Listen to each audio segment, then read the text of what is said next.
Bien, a esto tenemos que aumentar el factor volumen, ¿no? Porque pueden darse condiciones en las cuales no haya o ninguno de estos factores se mantenga constante. Es decir, la presión, el volumen y la temperatura puedan variar, ¿no? Justamente a esto pues nos direcciona la ecuación combinada de la ley de los gases.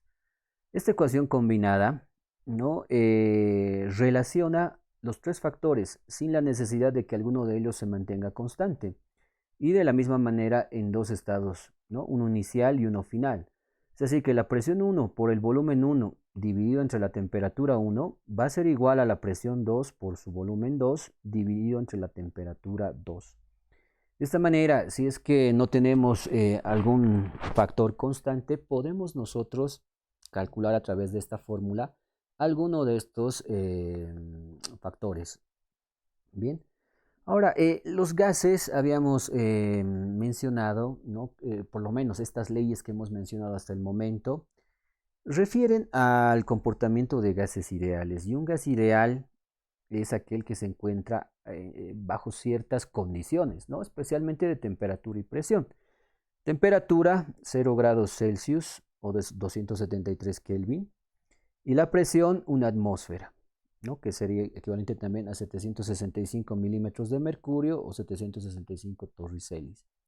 Entonces, bajo estas condiciones, en teoría, un gas se comporta o tiene o apunta a ese comportamiento denominado ideal. Bien, la ley de Avogadro y volumen molar estándar. ¿Qué dice esta ley? Temperatura y presión constantes, el volumen que ocupa una muestra de gas es directamente proporcional a los moles de gas. Bueno, acá incluimos un cuarto factor, ¿no? Distinto de la presión, temperatura y volumen, el cual es el número de moles, representado con la n minúscula. Bien, entonces, tomando en cuenta, ¿no? Que en un sistema se mantengan constantes la temperatura y la presión, podemos relacionar nosotros el volumen con los números de moles en dos, también en dos condiciones ¿no? distintas, unas condiciones iniciales y otras condiciones finales. De tal manera que el volumen 1 dividido entre el número de moles 1 va a ser igual al volumen 2 dividido entre el número de moles 2. Acá también no vamos a encontrarnos con una relación directamente proporcional, es decir, a mayor volumen, mayor número de moles, o a menor volumen, menor número de moles. Siempre y cuando estos dos factores en el sistema se mantengan constantes. También acá tenemos que mencionar que el volumen molar estándar es 22,400 litros por mol, siempre y cuando la temperatura y presión sean las anteriormente mencionadas, ¿no? 273 Kelvin o una atmósfera de presión. Cualquier gas, entonces, bajo estas condiciones, cualquier mol de, no, o cualquier gas que tenga un mol, automáticamente presenta un volumen de 22,414 litros. Eso es lo que nos menciona, ¿no? La ley de Avogadro y el volumen molar estándar. Bien, un resumen de lo que hasta el momento se ha revisado entonces. La ley de Boyle, una relación inversamente proporcional entre el volumen y la presión. Ley de Charles, una relación directamente proporcional entre el volumen y temperatura. La ley de Avogadro, una relación directamente proporcional también entre el volumen y el número de moles. Bajo estas condiciones, no tenemos que olvidarnos. Y podemos nosotros, ¿no? Resumir, sintetizar las leyes que hemos ido analizando, ¿no? De tal manera que podemos nosotros tratar de relacionar el volumen con el número de moles, la temperatura y la presión, basándonos en las leyes antes mencionadas. De tal manera, ¿no? De tal manera que el volumen, para poder relacionar, ¿no? Quitar la relación entre estos factores o variables y, bueno, generar una igualdad, necesariamente debemos incluir una constante. ¿no? Y esta constante, para este caso, se conoce como la constante de los gases ideales o la constante R. Es la que está ingresando para poder, ¿no? Generar una igualdad entre el volumen y el número de moles, temperatura y presión, ¿no? Haciendo un reordenamiento, un despeje de presión, ¿no? Que en este caso está dividiendo en el lado derecho, pasa al otro lado a multiplicar, nos encontraríamos con la fórmula, ¿no? Presión por volumen igual a número de moles, la constante R por temperatura, ¿no? O que comúnmente se conoce como la ecuación pavo-ratón, si lo reorganizáramos, ¿no? Lo enviáramos la N al final. Por lo menos en la universidad esta ecuación se conoce de esa manera, ¿no? Es la famosa ecuación del pavo-ratón. Podemos calcular a partir de la ecuación del pavo-ratón el valor de la constante R en condiciones ideales, en condiciones estándar, donde la presión es una atmósfera, el volumen 22,414 litros, ¿no? El número de mol es 1, un mol, la temperatura 273,15 Kelvin.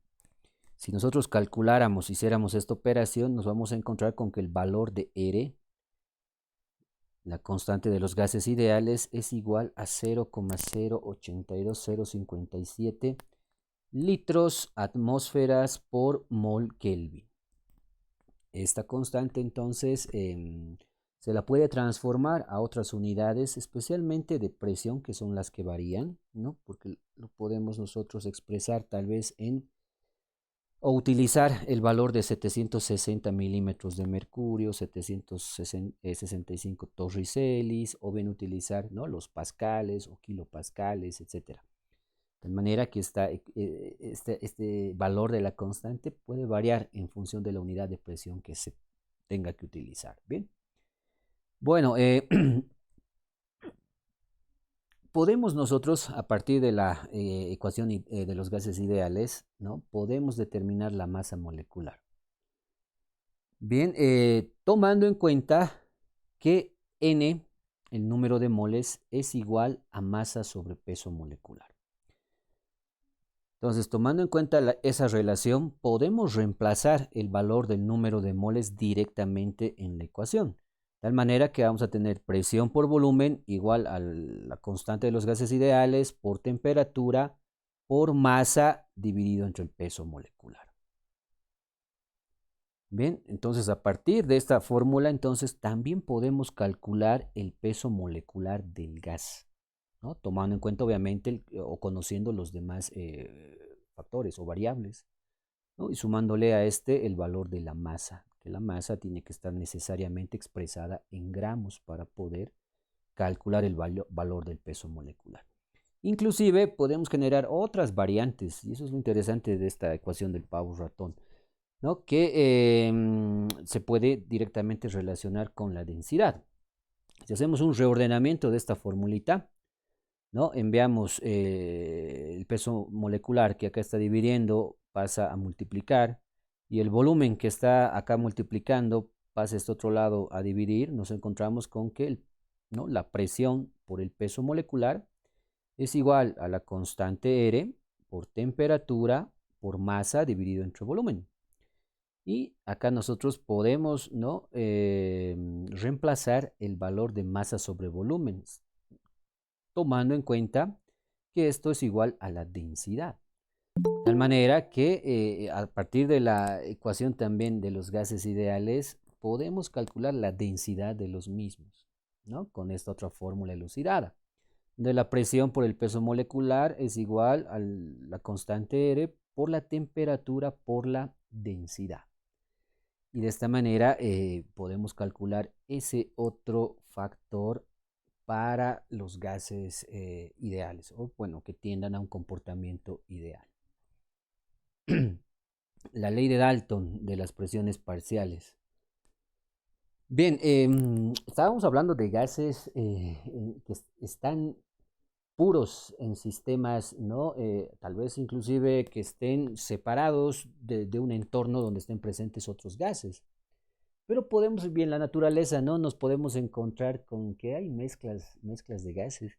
Mismo aire que respiramos, que en estos momentos estamos respirando, pues no es un gas puro, ¿no? Es una mezcla de varios gases, entre los cuales predominan el oxígeno y el nitrógeno, pero al cual les podemos sumar dióxido de carbono, monóxido de carbono, ¿no? Metano y otros gases remanentes más. Entonces, miren, en sistemas, por lo menos dentro del ambiente, dentro de nuestro planeta, nos vamos a encontrar con la existencia de una mezcla de gases. A partir de estas mezclas de gases, nosotros podemos determinar a través de la ley de Dalton las presiones. Primero, la presión total del sistema y a partir de conocer esta presión total, poder determinar las presiones parciales de cada gas.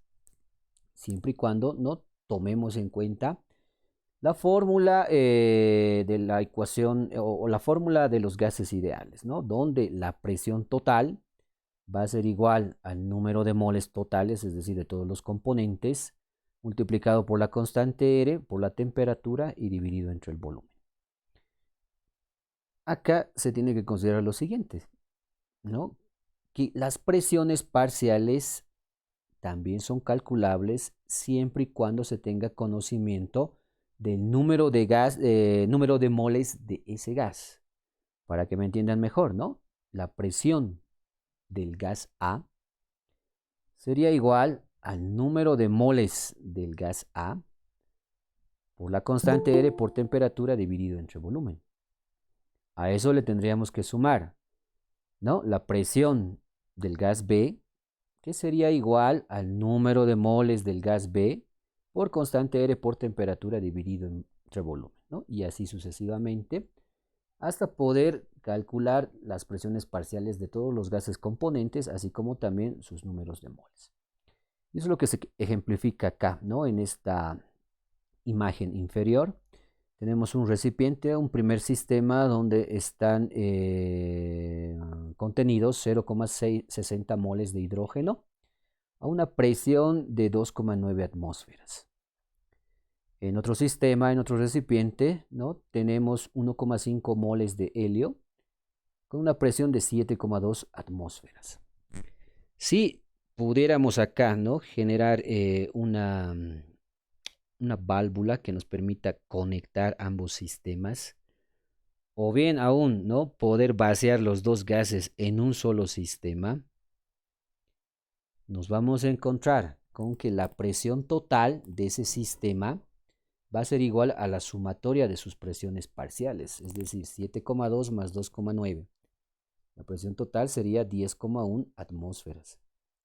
Y con los números de moles ocurriría algo semejante, ¿no? El número de moles totales de la mezcla de gases va a ser igual al número de moles de cada gas. Es decir, 0,660 moles de hidrógeno más 1,50 moles de helio. En total tendríamos 2,10 moles de gas, que estarían generando esta cantidad de presión, ¿no? Entonces, de esta manera, podemos nosotros calcular las presiones y números de moles totales y parciales en una mezcla de gases. Bien, esta ley, la ley de Dalton, también es aplicable al cálculo de la presión de un gas húmedo, especialmente, ¿no? para la obtención de ciertos gases en estado puro. Usualmente se hacen sus extracciones en medios acuosos, donde el agua va a generar vapor de agua y este vapor de agua va a generar una presión. No será una presión elevada, no será una presión significativa, pero este remanente de presión va a estar presente y no debe ser no considerada, ¿no? Entonces, se tiene que necesariamente calcular una presión total, ¿no? En este caso, por lo menos para este ejemplo, se lo está denominando presión atmosférica, que va a ser igual a la presión del gas más la presión del vapor de agua, ¿no? Eh, para esto se tiene ya conocimiento de la presión del vapor de agua a distintas temperaturas. No se olviden que la temperatura influye sobre la presión. ¿no? Es así que a 19 grados Celsius nos encontramos con que la presión de vapor de agua es de 16,48 torricelis.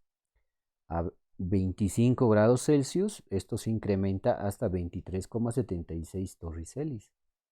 Y a medida que vamos incrementando la temperatura, pues la presión de vapor de agua también se va a incrementar, ¿no? Relación también directamente proporcional. Lo propio, si disminuimos la temperatura, la presión también disminuye. Entonces, hay que considerar, y en la atmósfera por lo menos, ¿no? Si es que nos encontramos con un ejercicio que hable del aire y condiciones ambientales, de hecho hay que tomar en cuenta el valor también de la presión de vapor de agua, ¿no? Porque en el aire también está presente cierta concentración de vapor de agua que va a influir directamente en la presión total del sistema, que en realidad seguimos hablando de una mezcla de gases, ¿no? Bien, hasta ahí tal vez alguna pregunta antes de pasar al último punto, alguna duda que tengan, alguna consulta, adelante, por favor.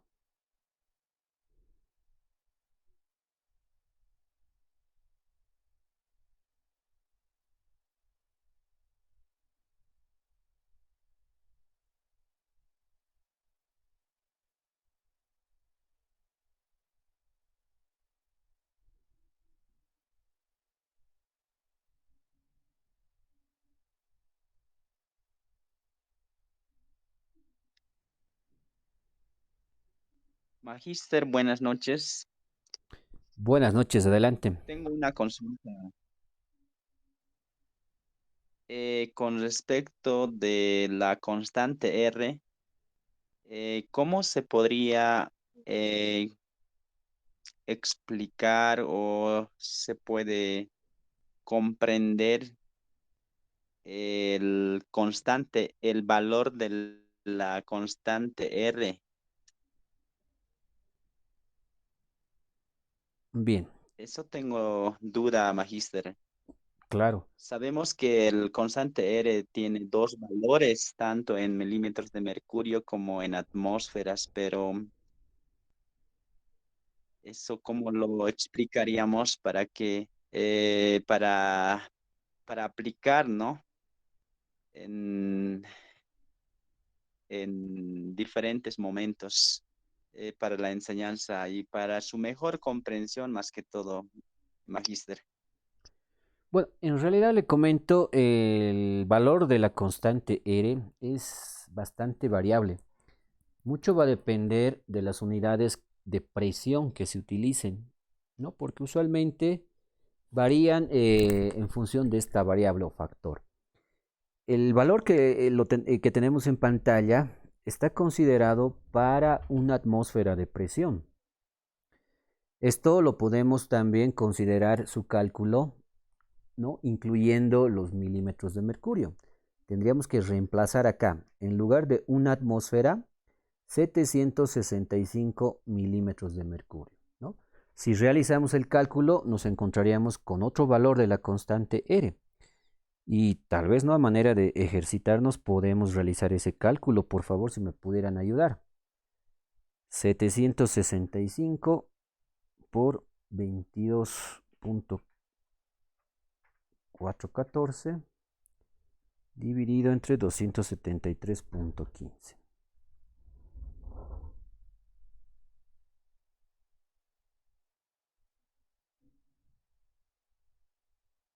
¿Cuánto le salió? Yo tengo 62,77. En todo caso, tendríamos litros, ¿no?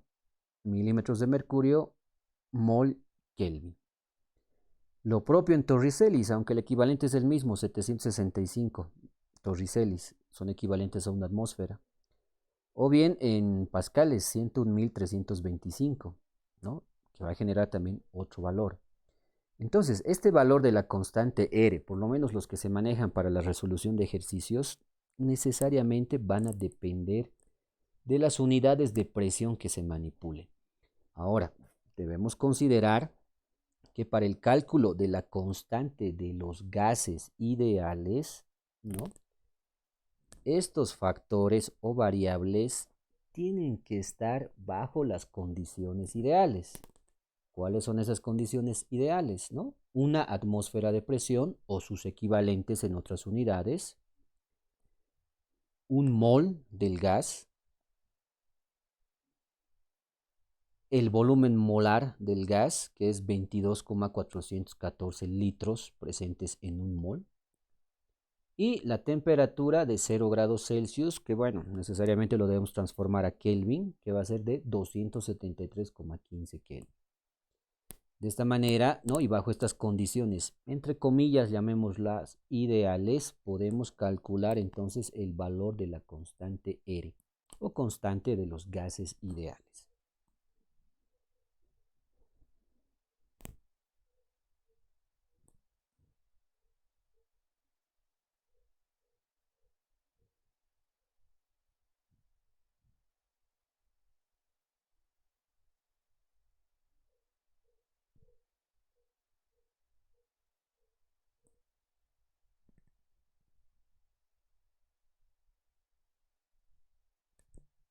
En kilopascales nos saldría, ¿no? 8,314 kilopascales, litros, Kelvin, mol. Considerando, ¿no?, que una atmósfera equivale a 101,325 kilopascales.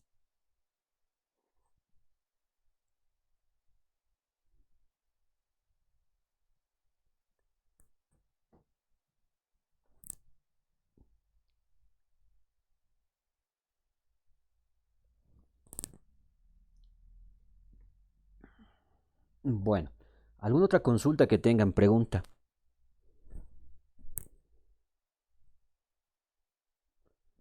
Bien, revisando la actividad, para esta semana, bueno, va a estar un poquito más tranquila, no hay muchas actividades, solamente tenemos dos.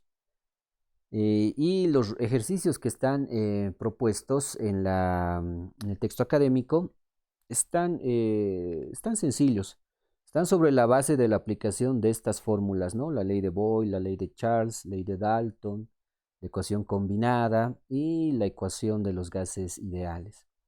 No está complicado y no son muchos, entonces solamente tomen en cuenta, ¿no? Y es el detalle que usualmente se da en la resolución de ejercicios, las unidades, por favor.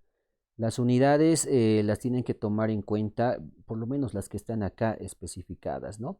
La presión definitivamente va a variar, puede ser atmósferas, puede ser milímetros de mercurio, torricelis, PSIs, puede ser pascales, etcétera, ¿no? Kilopascales. Entonces, bueno, mucho dependerá de la constante R si ustedes quieren manejar este valor que tenemos en pantalla, o bien no incluir los otros valores de la constante R en esas unidades, pues evitan hacer la conversión de la presión. El litro lo vamos a tener usualmente en mililitros, decímetros cúbicos, milímetros cúbicos, etcétera, y cambiarlo, ¿no? Cambiarlo a estas unidades. En alguna bibliografía, ¿no? Y por lo menos lo que recomienda el sistema internacional es el uso de los metros cúbicos. Se podría hacer, o por lo menos los decímetros cúbicos, ¿no? Que en alguna bibliografía se maneja bastante, ¿no? Entonces 22,414 litros es igual a 22,414 decímetros cúbicos. Quieren, lo pueden considerar para la resolución de ejercicios. Con moles no creo que tengan problemas porque no hay más unidades, ¿no?, que varíen. Por lo menos la relación masa-peso molecular de un compuesto se expresa siempre en moles.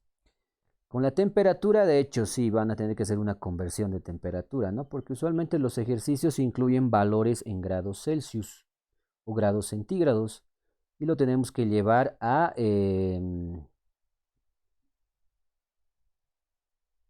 grados Kelvin, ¿no?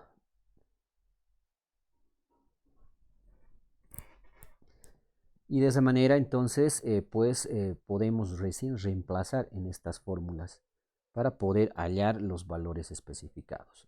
En los anteriores ejercicios, con las anteriores leyes, procuren que las unidades sean las mismas, ¿no?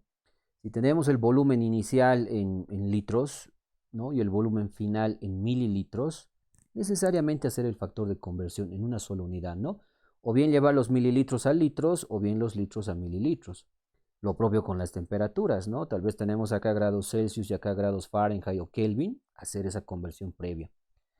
Con presión, ¿no? Tiene que ocurrir lo mismo, ¿no? Tal vez lo tenemos en atmósferas, acá lo tenemos en Torricellis, pues hagamos el factor de conversión antes de reemplazar en las fórmulas respectivas con la finalidad de poder eliminar las unidades que se puedan, ¿no? Para obtener la unidad adecuada.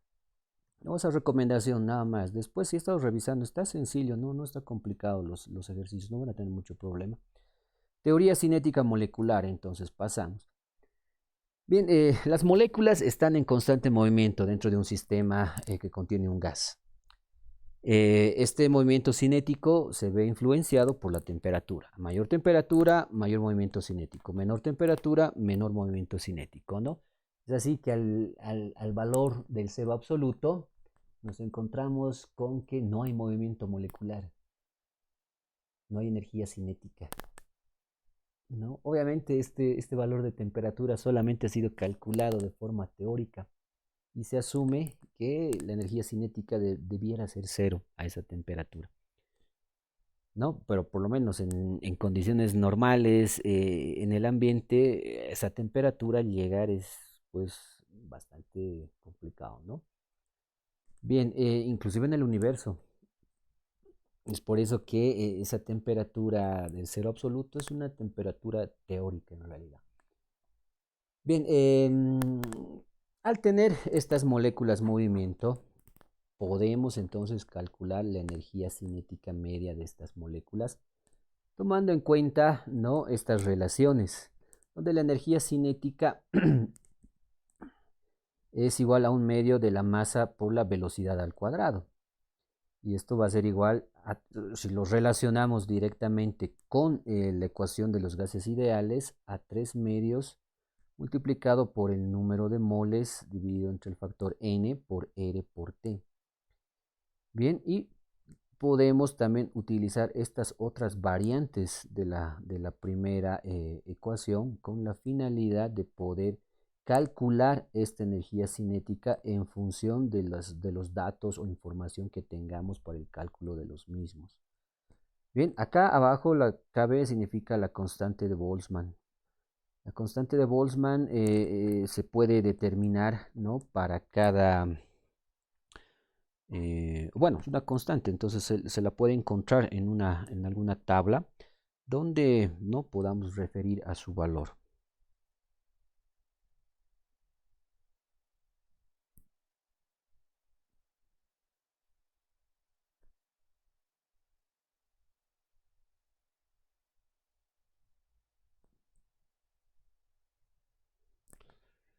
Difusión y efusión de gases. Las moléculas gaseosas están en movimiento continuo. Depende de la temperatura este movimiento definitivamente, pero el movimiento se va a dar, ¿no? Sea mínima la temperatura o sea máxima, va a existir un movimiento molecular. Continuo, rápido, aleatorio y se difunden con velocidad por todo el volumen. Es así que si inicialmente tenemos dos sistemas, ¿no? Las moléculas en cada sistema, las moléculas del gas que contiene cada sistema, van a estar moviéndose dentro del recipiente, chocando con las paredes del recipiente, ¿no? Es así que tenemos acá un sistema que está en verde que contiene hidrógeno y uno en rojo que contiene oxígeno. Entonces se está conectando, ¿no?, estos dos sistemas a través de una válvula que inicialmente está cerrada. Entonces las moléculas en cada caso van a ir chocando con las paredes y van a ir retornando, ¿no?, generando una presión específica, mucho dependiendo de la temperatura y encerrados en un volumen determinado. Si abrimos esa válvula, nos vamos a encontrar con que en algún momento las moléculas del sistema que contiene hidrógeno van a pasar al sistema donde están presentes las moléculas de oxígeno, debido a este movimiento, debido a esta energía cinética que promueve el movimiento molecular. Y lo propio va a ocurrir con las moléculas del oxígeno que van a pasar hasta el sistema o contenedor donde estaba presente inicialmente el hidrógeno, hasta que al final se alcance un equilibrio. Bien, por este movimiento cinético, ambos sistemas entonces se van a mezclar. Se van a mezclar, va a haber movimiento molecular, va a haber un proceso de difusión hasta que se alcance un equilibrio, ¿no? Entonces, donde haya una composición semejante en el primer sistema, es decir, una mezcla de hidrógeno-oxígeno semejante a la que está presente en el segundo sistema. A esto es lo que se denomina entonces difusión de los gases, ¿no? Movimiento de las moléculas gaseosas, hasta ocupar todo el volumen posible del sistema donde estén presentes. Bien, desviaciones del comportamiento ideal de los gases. Con esto ya estaríamos culminando esta parte. Todo lo revisado, lo analizado hasta hace un momento refería a gases ideales, ¿no? El comportamiento de estos gases bajo ciertas condiciones, tendiéndose que en un gas ideal casi todo el volumen insignificante de una muestra de gas es espacio vacío y que las moléculas de los gases ideales no se atraen entre sí, pues están demasiado separadas y se consideran masas puntuales sin volumen alguno. Bien, esas son las características de un gas ideal. Pero bueno, en la naturaleza no ocurre eso, ¿no? No ocurre eso. Se han idealizado a los gases para poder, ¿no?, realizar cálculos matemáticos que traten de explicar cómo se comporta un gas real. Es así que ahora, ¿no?, vamos a analizar justamente a los gases reales, aquellos gases que no tienen un comportamiento ideal, aquellos gases que están presentes en la naturaleza. Para esto referimos a la teoría cinético-molecular, que nos dice que las moléculas son tan pequeñas respecto al volumen total del gas que cada una se puede mover virtualmente en la totalidad del volumen medido. Bien, de tal manera, ¿no?, que generamos tal vez un factor que logre corregir el volumen en la ecuación de los gases ideales, ¿no? A esto le vamos a denominar el factor NB. Y dos, las moléculas se desvían de su trayectoria en línea recta y tardan más en llegar a las paredes y por lo tanto ocurren pocas colisiones en un intervalo dado de tiempo. Esto haciendo referencia a la presión, ¿no? Para un gas ideal, las moléculas chocaban con el recipiente y partían en la dirección opuesta, de forma lineal. Pero en realidad, ¿no?, debido a la presencia de fuerzas de atracción y de repulsión entre las moléculas, no va a ocurrir tal situación, ¿no? Es por eso que en realidad el movimiento que se va a dar entre estas moléculas más bien es, es con ciertos desvíos, ¿no? Incluso movimientos curvilíneos. Por esa razón, a la presión se debe incluir, ¿no?, un factor también de corrección, que le vamos a llamar, ¿no?, n al cuadrado por A sobre volumen al cuadrado. Estos valores, ¿no?, tanto o factores de corrección, pueden ser calculados. Y en realidad ya han sido calculados de forma experimental, de tal manera que se los tiene en tablas. Así que les doy los dos factores de corrección, tanto para la presión como para el volumen, ¿no? El primer factor de corrección A para la presión y el factor B para el volumen, ¿no? Y tengo un listado de los gases, de algunos gases, esos que están especificados en el texto académico. Para el hidrógeno, por ejemplo, 0,244, valor de A, valor de B, 0,0266. Y bueno, ahí tenemos estos valores que necesariamente deben utilizarse y reemplazarse en estas fórmulas con la finalidad de poder hallar, ¿no?, el comportamiento de un gas real, donde se va a poder determinar la presión, el volumen, el número de moles o la temperatura. Bien. Y con eso estaríamos entonces culminando esta pequeña revisión sintética, sí, pero que va a ser la base para que ustedes puedan resolver los ejercicios que tienen propuestos.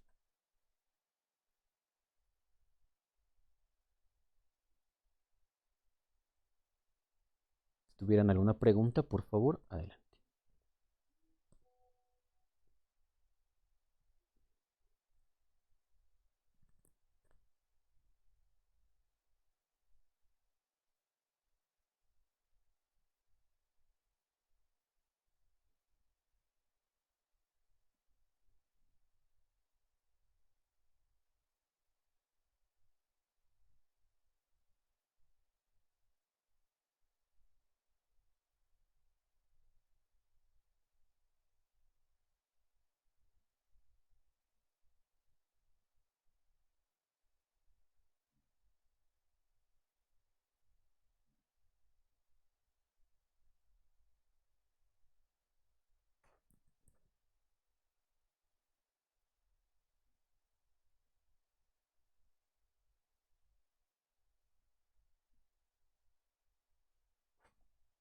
Bueno, entonces pasamos a las actividades.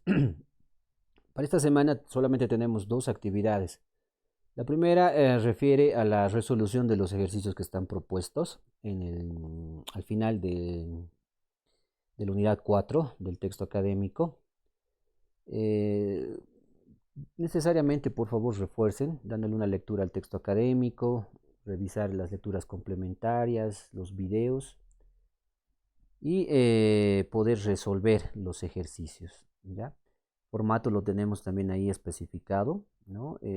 Hasta el momento, bueno, no he tenido problemas, es recepcionado bajo el formato especificado todas las actividades. Por favor, hasta este viernes denme para poder ya terminar de revisar todos los trabajitos y con eso ya ustedes van a saber, ¿no? Cómo van referente a la resolución de estas actividades. La actividad 2 involucra generar un mapa mental.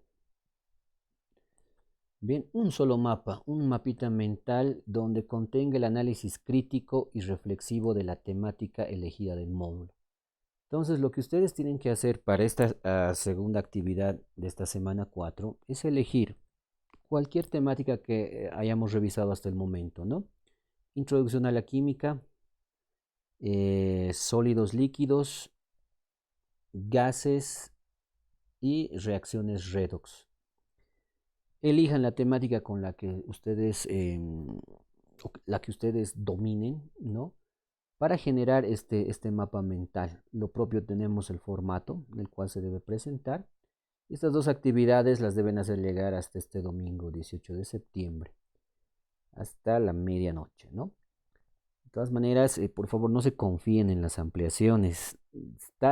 Justo ayer teníamos una reunión con el coordinador y bueno, están conscientes los de las autoridades, ¿no? De la central en que, bueno, el servidor ya no es el óptimo.